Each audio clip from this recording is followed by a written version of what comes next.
আমি জিয়ারুল হক live medicine YouTube চ্যানেলের পক্ষ থেকে আপনাদের স্বাগত।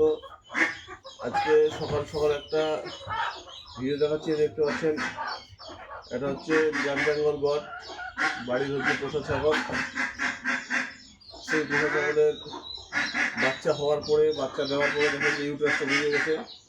এই ইউট্রাস বেরিয়ে গেছে, দেখতে পাচ্ছেন যে ইউট্রাসটাকে এখন ঢোকানো হবে।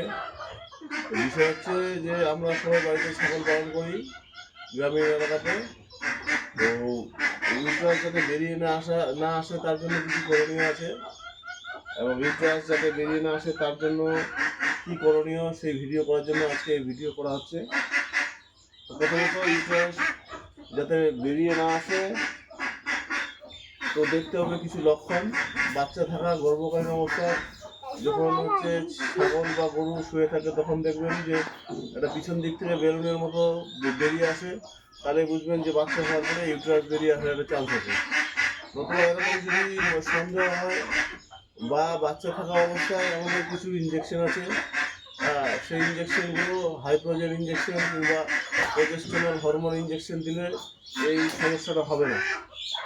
তো এরকম সমস্যা দিলে যে নিকটবর্তী আমাদের যে কোনো প্রাণী স্বাস্থ্যকেন্দ্র, প্রাণী চিকিৎসক এবং আমাদের সঙ্গে যোগাযোগ করতে পারেন। তো আরও নেক্সট ভিডিও পেতে আমাদের চ্যানেলকে লাইক করে সাবস্ক্রাইব করে দেবেন। Thank you.